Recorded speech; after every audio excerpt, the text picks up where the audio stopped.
Hi, everybody. Welcome back to the Energy RX. I am really excited to have this next conversation because one of my favorite things is stories of the paranormal, stories of the unseen.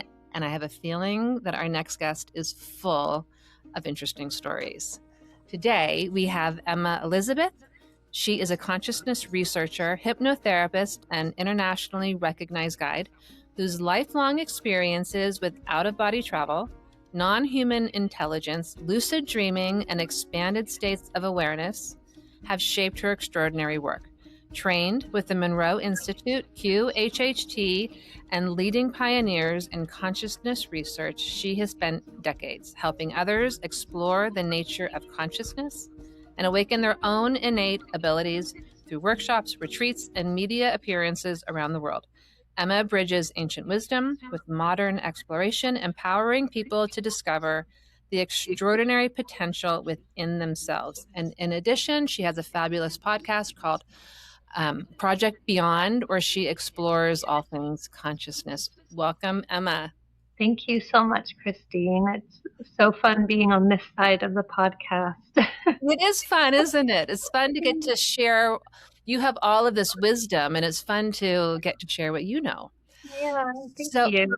I've always find my guests, either there's someone whose maybe work I've followed for a long time, or they just come on my radar.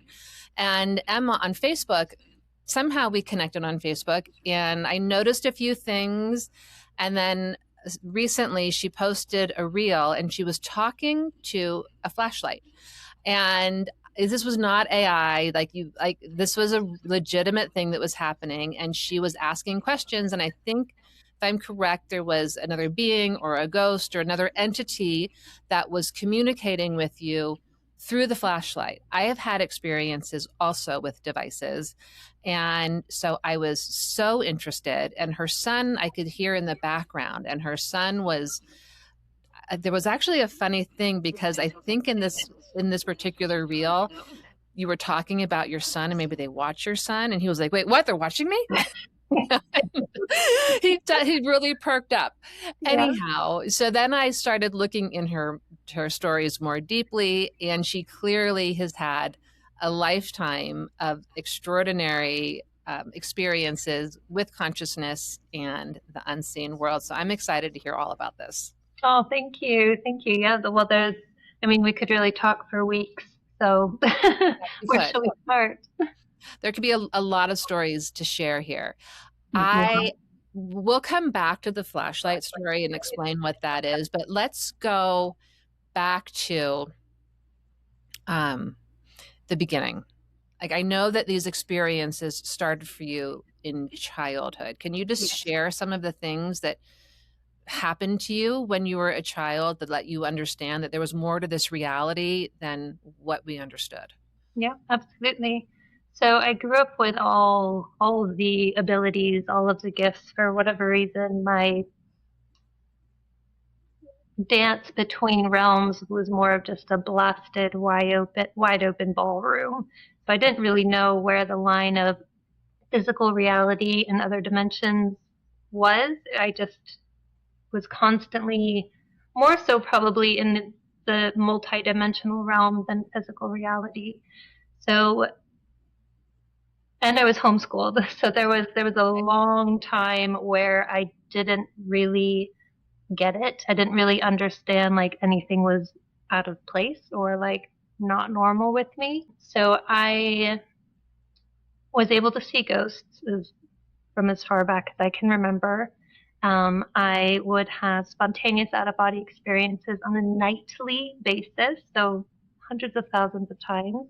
Wow. I've had multiple, countless, endless encounters with non human intelligence beings. Everything from your classic abduction tale to hybrid child to classroom experiences with the Greys. I mean, just endless, endless stories. I was able to read people's minds. I was able to move things with my energy, telekinesis, and see fairies, and just all of the things. And that was just like my normal childhood. My grandmother was a psychic and a witch, and she died when I was very, very young. I remember her taking me out to look for fairies and just being like, yeah, she could, like, yeah, this is so normal and so just natural. I did, however, grow up in a very Christian family. So my mom was also very psychic. So all of the experiences I was having, they weren't stuffed down or really told to, like, oh, it's just your imagination or this or that. So I think that really helped me continue with those abilities even past childhood. But I was very much the crazy kid in our community, in our town. We lived in a teeny tiny town in Vermont. I was homeschooled. We had a big homeschool community that was the same community that went to the church. And I just kind of, as I got older, started realizing like I was weird. And I didn't know why. Like, I didn't get that it was because I was talking to people that no one else could see, or knowing what somebody was saying to me in the conversation before they said it and cutting them off. And I didn't get it. And so it was this weird, like, just trying to figure that part of it out. And it wasn't until like my teen years that I was like, oh, not everybody does this. Not everybody experiences this. But at that point, it was more like it kind of switched at that point from, okay, she's a really, really weird kid to, oh, now ghost hunting is like really popular and all over TV and she sees ghosts. So let's go ghost hunting with her. And so it was really weird, and then this really strange transition of like my understanding of what was going on was like behind the progress, if that makes sense. So like when people thought I was crazy, I just didn't get it. And then when people thought I was cool, I'm like, oh yay, let's go ghost hunting. And so there wasn't really that big moment of I need to shut this down. Or I'm the weird one and I don't want to be the weird one, or whatever people typically experience. So I think because of that, I was able to hold on to a lot of those gifts and abilities for a really long time. That said, I did eventually marry into the Christian faith, married a pastor's son, and went through all sorts of terrible stuff with that. And I did at that point repress a lot of those gifts. So that was in my 20s, though. So in my 20s is when everything kind of started to dull down a bit. Okay. That ended, and we've been progressing again. But yeah, it's an amazing and crazy journey, and I just kind of always love being the crazy neighbor. It's really freeing and really liberating when you're like, you know what, this is who I am and take it or leave it. And that's great. So that I have to ask, in your childhood, you had a mom who was psychic, but you were involved in a Christian church. Were you Mhm. able to talk to your mom about these things, or was it just something that you didn't even really need to discuss? It was just there, it was just part of your reality. We didn't really need to discuss it. My mom was the prophet for the church, so she like toured all over New England, doing prophecies for the church. And I Okay. mean, it's all the same stuff, just called something different. Sure. So yeah, it was just normal life. Okay. So Yeah. she was the oracle within this Christian church that you're a part of. Yep. That's fascinating. Yeah. So you said something, I've listened to a couple of your podcasts, and you said something, and I was like, she is the only other person that I've heard say this. So when I was little, I would get up and out of my body, and I would play this game. I would get excited to go to bed because I would play this game where I would run up the stairs, and we had a landing next to the staircase.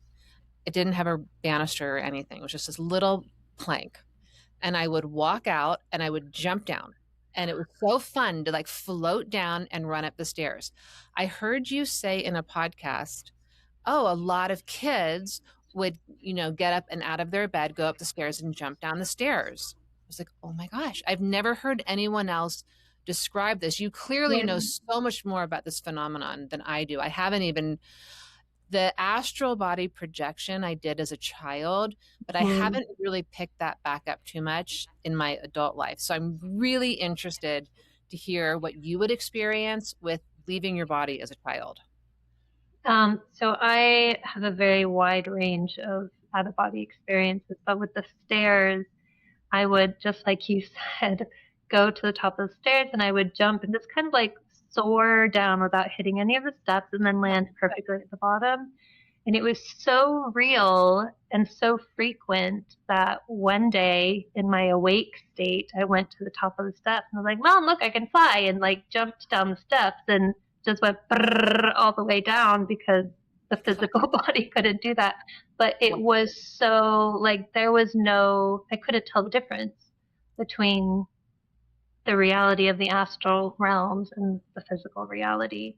So that would be one thing that I would do very frequently. But a lot of my out of body experiences, I would be taken to other planets, other dimensions, other realities.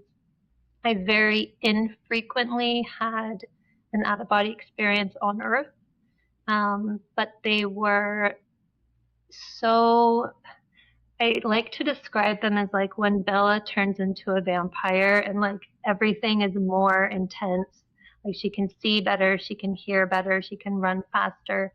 Like having, in my experience, and I'm learning recently that this is not everybody's experience and also not the spectrum of out of body experiences, but in those moments in my life, all my out of body experiences were more real than this reality.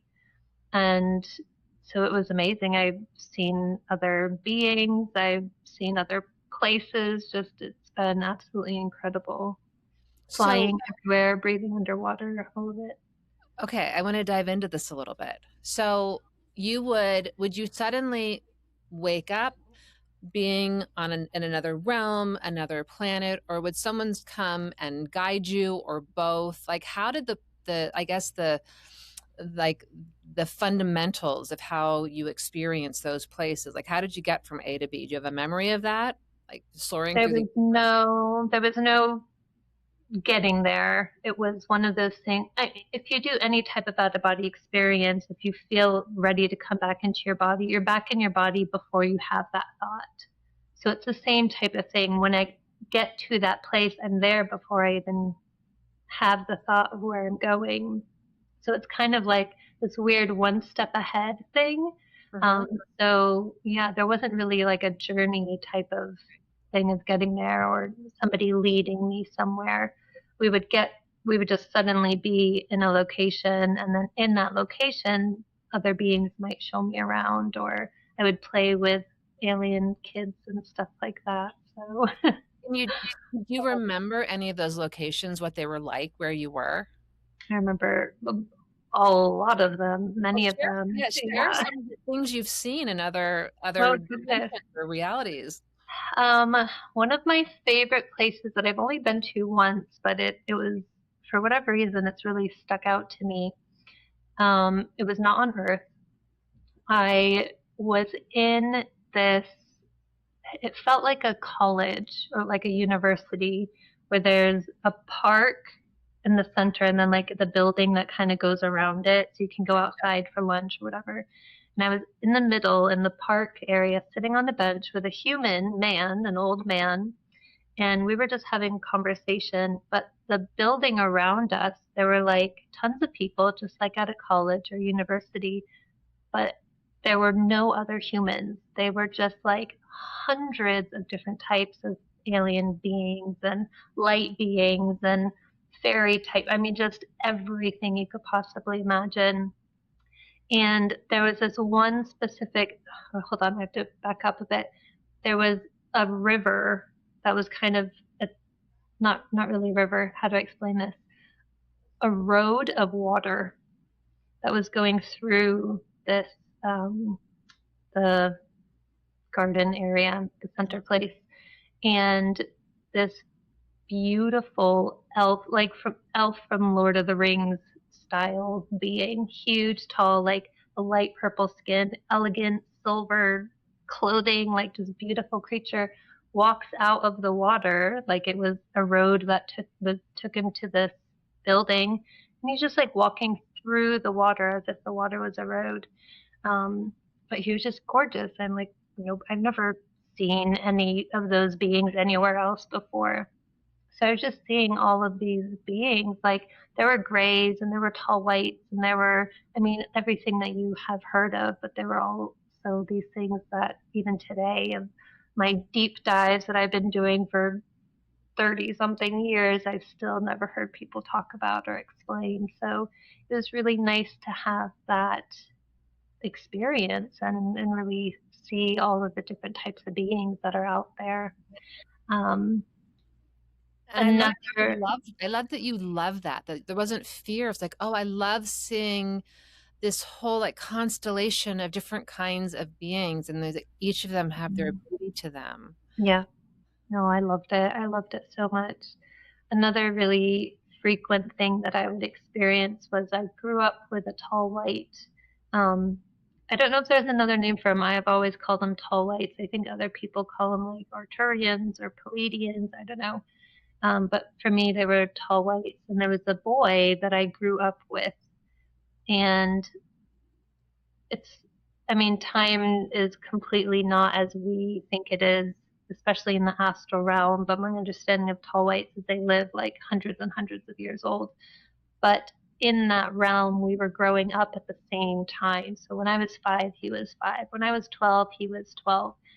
And we would always just go to the same places, just like growing up at home, go pick your favorite places out in the woods or whatever to go play. And we just had this like handful of places we would constantly go to and play. And it was just like just any normal childhood. And it was just really beautiful. That is really beautiful. I've heard you mention the tall whites. And Mhm. I've had an interesting experience a few times, and this is like you'd be the perfect person to run this past, where it's nighttime and I suddenly feel like exhausted. Like out of nowhere, I'm like, I have to go to sleep right now.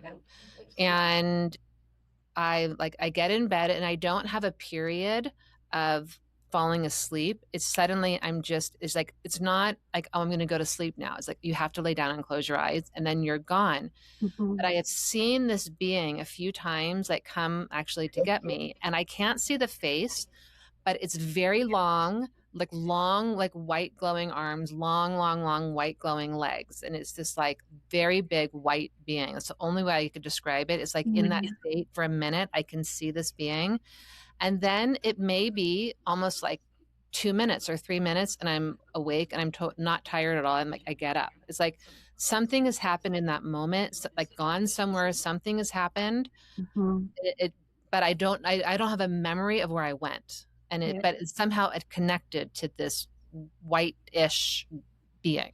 Absolutely. Yeah, absolutely. Anytime, not anytime, often when an encounter happens or an abduction happens or um, a visitation happens, you have like a click out moment.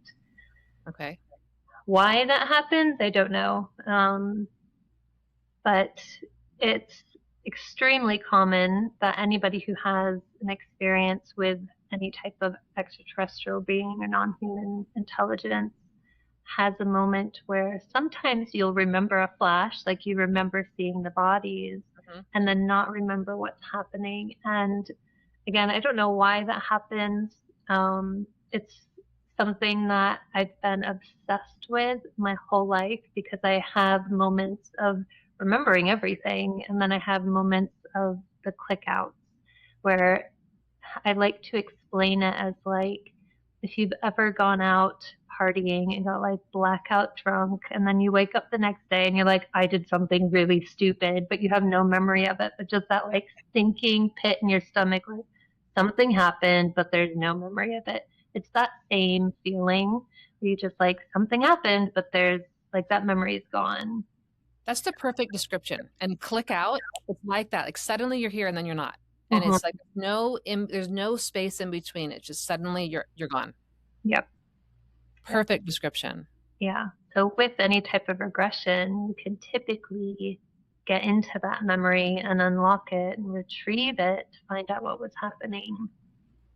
Interesting. Yeah. So you do QHHT, which is quantum healing hypnosis therapy. So and I'm trained in that as well. It's past lives. Do you Hmm. also work with not just past lives, but like things that have happened in this current life? Yes. So I've been a hypnotherapist for over 15 years now. Yeah, over 15 years. And I've always specialized in past life regression. I've only just done my QHHT because everyone's like, "Oh, well, I want QHHT." I'm like, "I do the same thing. It's just not the It's not called that. code, yeah, Yeah. the brand." But also, what I do is what I call quantum healing memory retrieval, and that will go into your past lives, your contact experiences, anything where you do have that click out moment where you want to find out what it was that happened. So that works with, I mean, anything from childhood where maybe you've had a traumatic event that you've shut down to past lives to lifetimes as other beings to contact experiences, everything. So that, That's fascinating. yeah, that's what I love to do. Okay, that is your passion. Yep. That's Yeah. amazing. Okay, so you've mentioned the word abduction. And I feel like obviously there's a negative connotation to abduction where I Mhm. don't feel like I was abducted when that being came. I felt very willing. It was like, oh, like I saw it, but there was no fear wrapped around it. Have you also had some experiences where there maybe wasn't, um, your consent with it or that it was frightening in some way? As a child, I was terrified of the grays. I had lots and lots of experiences with them, probably Okay. more so than any other being. And my initial experiences with them were click outs. So remember them coming and then click out. And that was a very terrifying experience to have. I remember I was terrified of the movie E.T. when I was little. Like, absolutely, I would just sit down and start shaking and crying and have nightmares for weeks. So there was definitely like a fear that came with it. And I did have one experience with the Greys where I woke up during an abduction. It was your classic, I woke up on a metal table, I couldn't move my body, there were tools to the side of me, there was a little boy on the table next to me. Three Greys came out, they spoke telepathically in my head. Then I woke back up in my room. Um, except with this experience, I woke up with burning pain in my chest. And so I'm like screaming. I'm like, I can't breathe. My chest is on fire. So we're pulling off my nightgown. My mom came running in, and there's a 3 to 4 inch scar down the center of my chest, like a Wow. caterpillar sized scar. And that was terrifying. Absolutely. That was really, really scary experience to kind of deal with. And I was 8 at the time. So when you're a kid, I mean, I try to explain with clients today because a lot of people come to me with fear of, well, I'm scared to remember because Hmm. maybe something really terrifying happened. And one thing that I think, just to give us grace, if a stranger walked into your house today, you would be scared. You would go for a weapon or, whatever to protect yourself, right? That's a normal, natural human response to be afraid of somebody coming into your home, your sacred space. So I think it's completely normal for people to have those fear reactions, especially if they don't understand what's going on. Hmm. With that chest experience that I had with the scar, I was born with like 4 different heart defects, a heart murmur, heart arrhythmia. I don't even know what the others were. Weird scientific names. I was supposed to have open heart surgery, and my parents denied. Um, and to this day, I believe they cured me or healed me. I don't have any of those heart defects anymore, things that Wow. typically you shouldn't even be able to grow out of. And so the older that I got and the more experiences that I started having with them, because I have a hybrid child that I was able to meet. I started doing these like night school classes with the Greys. Um, I that fear just went away because it became normal. And anytime we fear something, it's typically because we don't understand what's happening or what's really going on. And that's a big part of what I do is helping people to get over that fear and just open up the memories, retrieve the memories that just help you put the pieces together. Oh, they weren't probing me in the rear end. They were, healing my body or teaching me Yeah. something that is going to unlock and something that I need to benefit my life in the future. So Yeah. it's, So now the lens through which you perceive it is they're benevolent beings. They're mhm, here to help me in some way. yeah, Or when you have no understanding, like there's something that's happening, I don't understand it. So the fear is going to be the overriding emotion. But mhm, now you perceive it through a different lens. yeah, exactly. That's amazing. It's amazing that you were born with four different heart, abnormalities and Mhm, healed on their own. And you just happened to have this experience where yeah, it left a big scar on you over your mhm, chest. That's amazing. yeah, yeah, absolutely.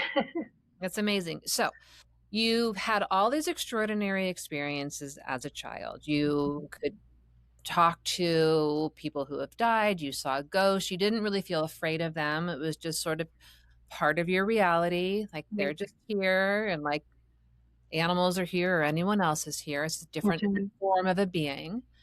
Um, you had this reality. You get married and you're in sort of more of the confines of a religion and everything gets tamped down. yeah. So I'm guessing that when you came out of that relationship, your gift sort of rebloomed. Is that how this happened? It's been a journey. It's been a long journey because I went from one relationship that completely snuffed it all out to another one immediately after. Not immediately, but within a few years after. Okay. Um, and the so in my experience, I need to see how much is safe to say here. The In the second experience, it wasn't so much that my abilities were snuffed out. It was my being, me as a person, was snuffed out. So there was a lot of abuse that was involved, a lot of trauma that was involved, and that that takes a lot of healing to get Yeah. to. And I think when your body feels unsafe, you're naturally not going to leave to have an out of body experience because you need to be here. You need to be hyper aware of everything that's going on around you. So, because that experience was so intense, it's taken me a long time to get back to, I'm still not back to where I was, but it's taken me a long time to build up even the ability to leave my body again and have another experience like that. First, I'm sorry that happened to you. I want to say that, but I think that many people can be tuning in and listening and understand that even that all of us can have experiences an array of different things that can happen that can dampen and shut down. I think really our innate abilities that some people like Emma were naturally born into, but everyone has them. We're all created of exactly the same things. Everyone has the potential within them. But a lot of people, and mostly based on the family you were born into, if this was something that was really forbidden to talk about, or you were made fun of, or all different sorts of things, you would shut that down. So you knew these things were real. And still, even with that, Mm-hmm. because of your experiences, it shut down. Yeah. So if you're interested in having these experiences, there is this potential to open, to expand, to play with them and experience reality in a slightly different way or a vastly different way. Absolutely. Yeah. So Absolutely. you started tiptoeing back towards like your true nature and this Mm-hmm. obvious passion of yours. Yeah. And you started doing work, doing hypnotherapy. You probably did a lot of healing yourself with the Mm-hmm. hypnotherapy, I'm guessing. Yeah. And I feel like you lead now, I could be wrong. Do you lead sort of ghost hunting groups and Like, it seems like you're involved in some paranormal activities. Yeah. So I'm not in a team or a group anymore, but I was for a long time. Um, I got quite deep into the paranormal community back in like, I don't even know, 2008 for quite a few years. And then realized the, again, I'm trying to be careful with my words here. The community wasn't what I thought it would be. Hmm. So it was very much became like, oh, let's go in and let's, stir up the ghosts in these, things and be rude and, yell and all of that. And I didn't, for a while, I went along with it. I'm like, oh, okay, this is what we're supposed to do. And I had a team and I had several teams that I worked with, and I would get called in to other teams as like the on site psychic. And so for a while, I even went along with it, and I'm just like, this doesn't feel right. Like, this is so weird. These are people. Like, Yeah. this was a father. This was a child. Like, these are people. And in the paranormal community, it just became this big, like, thing that didn't sit right with me.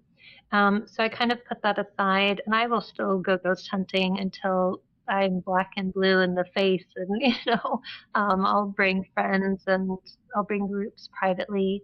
I was doing group paranormal events in England when I was living there for 6 years. So I do still love it. I'll never stop loving it. It's just I feel like it's so much of who I am that I can't just stop. It's so much Yeah. fun. I love it. But it sounds like you probably approach it with reverence, which I think is the way to come in. Like, you're dealing, this is something Mhm. sacred. This is not something to just Yeah. come in with big, brash, bold energy. You come in with a lot of humility and a lot of reverence for Mhm. it. Yeah, absolutely, absolutely. One of I those, oh, go ahead. oh, sorry. One, I was just gonna say I love making friends with the ghosts, and I've had so many friendships made because of that. And it's just, and I don't know if it's maybe just my energy or the way that I go about it, but because of the experiences that we have, the people that I bring have more experiences. I mean, if you go to somebody's house and like swear at them and be like, you're a piece of blah, blah, blah, they're not going to want to interact with you. But if you do, you go in and you say, hey, my name is so and so, and what's your name? Tell me about your story, and talk to them as if you're having a cup of tea and, just stepped into their home, they're more able to interact with you. So when I do bring people on investigations, we typically have quite a bit of stuff happening. I'm not surprised. It's fun. I watched the way you communicated with the flashlight, and feel like that Mhm. was maybe just in your house. Yeah. That reel that you posted. Yes. Yep. And so, were you just, when you do this? So, what happened in this particular reel that really got my attention is you had a flashlight and it was standing up so you could see the light. And is this a battery operated flashlight? Mhm.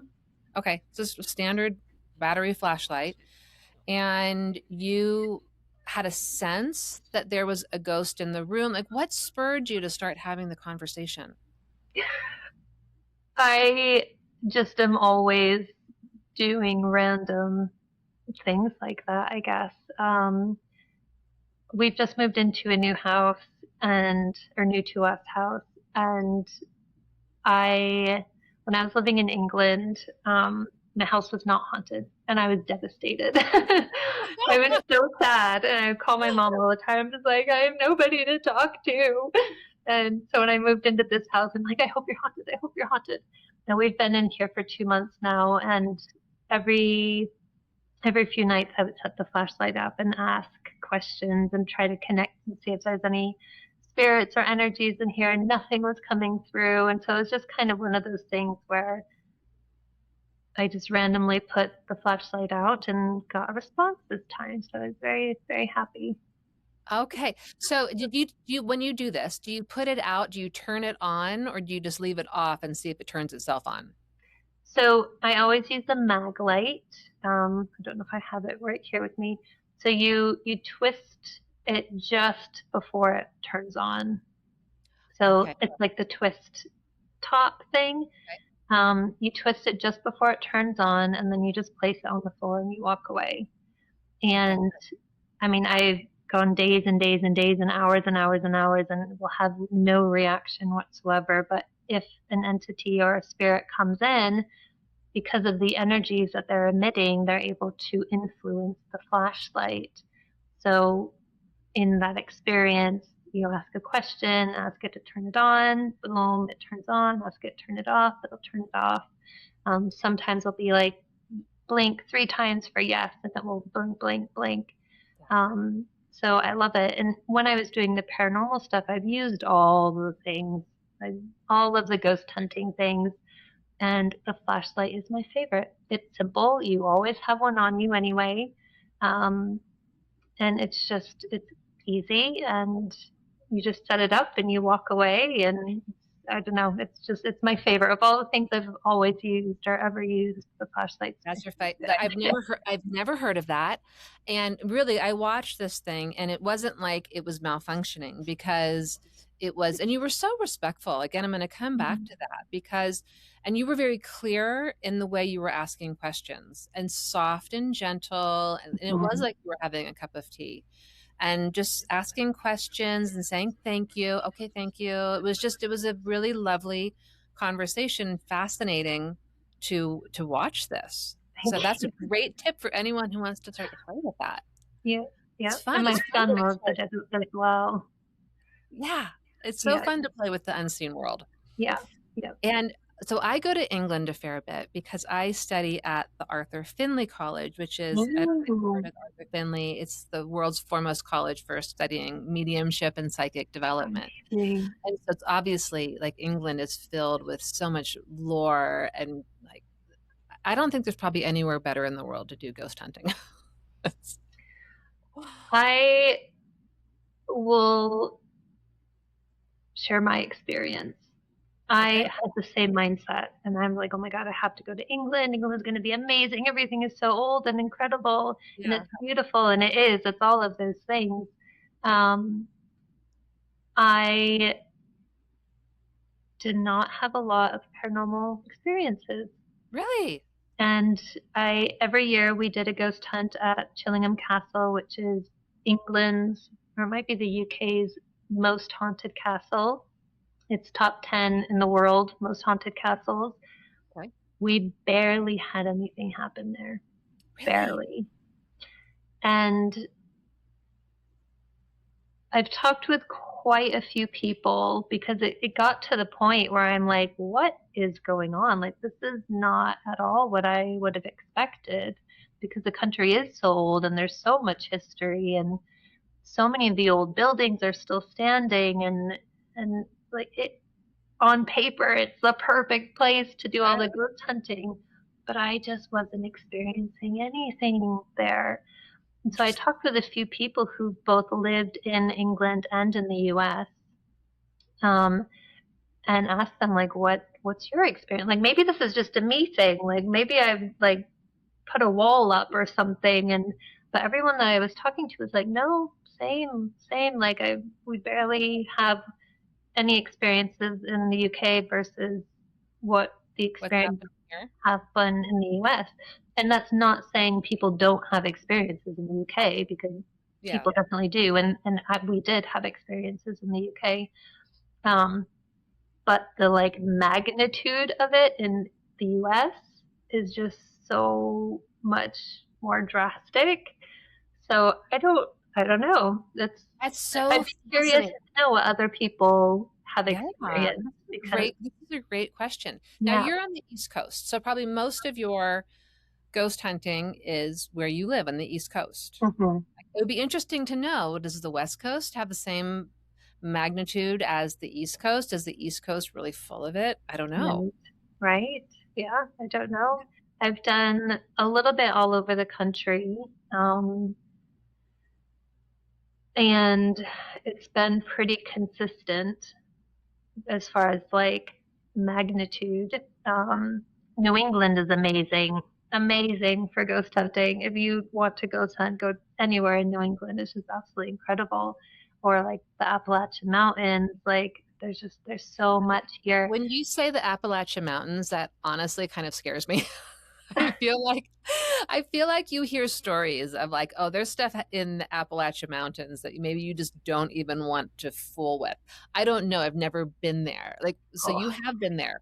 yes. Tell me your experience in the Oh, Appalachian Mountains. it's like home for me. I love it. Anything spooky and creepy and weird, I'm there.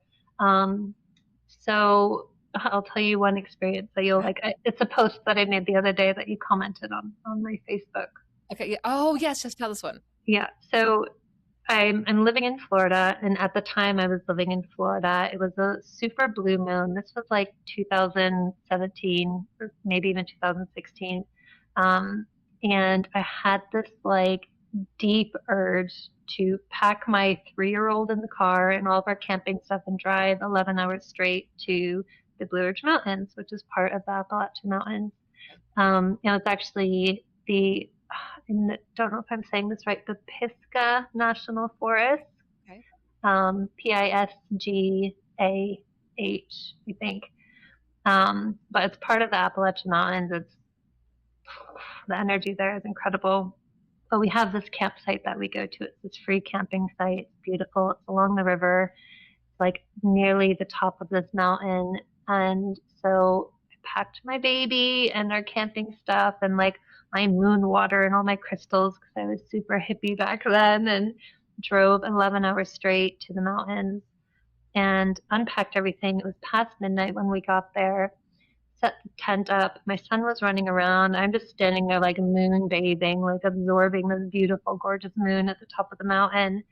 And suddenly I'm like seeing my son running in front of me, but my eyes are closed. So I open my eyes and he's like mid step as he's running around. I'm like, okay, that's weird.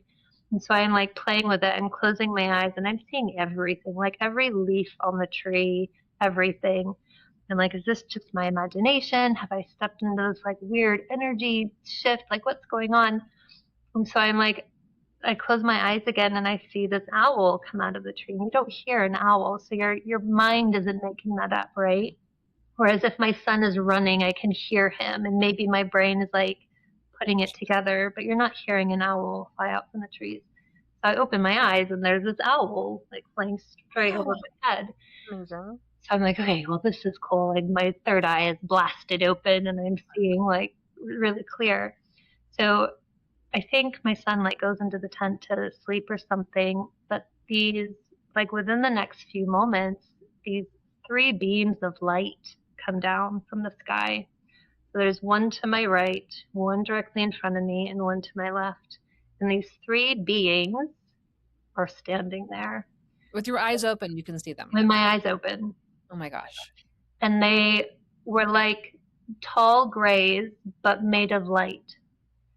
And it's really difficult to, I mean, they were gorgeous. They were amazing to look at. It was like seeing light reflecting on water, but they had solid form, if that makes any sense. But they were just standing there in front of me, and the vibrations in my body were like, I don't even have words for it. Just every cell of my being was vibrating at this level that I've never experienced before. And the one in front of me walks closer to me and he puts his hand up. So I'm like, yeah, let's do this. And I put my hand on his hand and he speaks in my head and he says, it's time to remember who you are. And we just kind of shared this moment. And then he steps back and one by one, they shoot back up into the sky. The second the third one takes off, I drop to the ground. Not to my knees yet, to the ground, as if I was just somehow levitating or something. Like the vibrations were like literally lifting me off the ground. So I dropped to the ground and then I dropped to my knees and I like start heaving and puking because the drop in vibration was so drastic and so quick. So it took me a minute to like collect myself. I felt amazing after I kind of had that purging moment, but it incredible, and I'll never ever forget that. That's an amazing experience. And I think that's a really interesting phenomenon that you just brought up about throwing up after this vibrational shift. I personally have felt when something very high vibrational is about to happen or change, like that, like purging, like this is like too much information, but like I've even had diarrhea. It's Mhm. like kind of like something, it's like the energy is so much and Yeah, it like moves everything so quickly. yeah. And because there's this big transformation that's something vibrational is so different than what you normally hold that Mhm. that happens. Yeah, So that's it was actually a so thing. intense. And you can get really like nauseous with that feeling. Mhm. Yeah, yeah, absolutely. And it makes me wonder now, not in the moment, but now, like, because I watch my mom do a lot of like ghost hunting and stuff. She's super, um, what's the word? My brain has just stopped braining. Super, like she feels everything. Sensitive, that's it. Empathetic and And okay. she'll get sick all the time. And as soon as she gets sick, she's like, there's a bad energy in here. Like, we got to go. And I'm always like, but it's not. Like, I don't feel anything or I don't see anything negative at all. And it makes me really wonder, like, how many people have these experiences where because they're having a physical reaction, they're thinking they're experiencing something negative. And so, yeah, so it's an interesting thought. That's another great question. It kind of goes back to what you were describing if you've had an experience with other beings and how if you don't understand it, there can be a lot of fear. Like in your case, wow, like Mhm. open, I'm in pain, I can't breathe. But then with more information and later on, you're like, wait, my heart shouldn't be healed, but my heart is fine now. Again, Mhm. maybe that's what they were doing. Right. So I think there can be a lot of things like that. So Yeah. did your mom also end up leaving the church, or is she still like both? So your mom now is fully on board and embracing her gifts and Mhm. both on this quest together. Kind of. We were our separate ways, kind of doing slightly different things. But yeah, she's fully in it. It's fun to have, I mean, it's fun to be able to, I think, share these experiences and share these stories with her. Mhm. And Yeah. was it her mom who was kind of the witch? Yep. Okay. So Yep. it's in your lineage. Yes. Yep. And if we trace it back far enough, and I don't think anybody in Salem actually was witches, but we had direct lineage to women in Salem that were accused as witches, which is just fun. Wow. No, yeah. Wow. Do you know their stories? What happened to them? It was three sisters, Rebecca, Sarah, and Mary, I think, or Elizabeth. I don't remember what their names were, but it was three sisters. I think two of them were killed. All three of them were accused. Two of them were killed, and one of them wasn't, but she was accused and guilty. I don't remember what the story of how she got out of it, but that was my great great great great great grandmother. Yeah. Wow. So they were killed. So then two of your great great great aunts were killed Yeah. for being witches. Yep. Wow. Mhm. That's quite a history. Yes. Yep. So yeah, you're carrying on the family line. I am. Now, all this exploration took you to the Monroe Institute. And so Mhm. the Monroe, do you want to talk a little bit? It seems like you've had a lot of guests from the Monroe Institute. I haven't Mhm. had anyone on yet from Monroe. If you want to talk about your experience or what you do with them. Yeah, absolutely. So one of my big one of the big parts of my journey is I really miss having out of body experiences in the way that I did when I was younger. And I've been on a journey for, well, 10, 15, 20 years to try to gain those abilities back at that level that I experienced before. And I've done everything. I mean, I've traveled the world. I've studied with shamans in the jungle. I've done plant medicine. I've done all of it, everything. And nothing really was working. And I ran across the Monroe Institute, which I had heard about when I was like 15 or something. And it popped up again last year, and I'm like, oh wait, this is something that everybody can do. I think when I originally heard it, it was for me in my not smart enough brain, it was on the same level of like MK Ultra. I'm like, oh, that's so cool, but like Right. that's nothing I'll ever be able to touch, and that's not the reality. And there's nothing like MK Ultra either. But so last year, I'm like, oh my god, like anybody can go to the Monroe Institute. This is amazing. So I was deep diving. I listened to all the podcasts. I went to the website. They have like a free meditation you can do on the website. I did that free meditation once, and that night had an out of body experience. I'm like, this is it. This is the key to what I've been missing. So I started doing the courses. I started doing the programs. I started doing the residentials. I became an affiliate, and now I'm doing my outreach training with them. So Wow. I'm jumping completely You're in. you're on board. Yes. I can't believe, so I've also been in this realm for, well, since I was a child, but professionally for 30 years.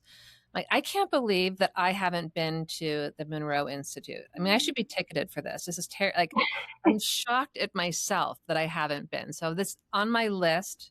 It will happen in the near future. Yes, absolutely. Well, I've got affiliate links if you need, and the discount code if you want the Gateway Online.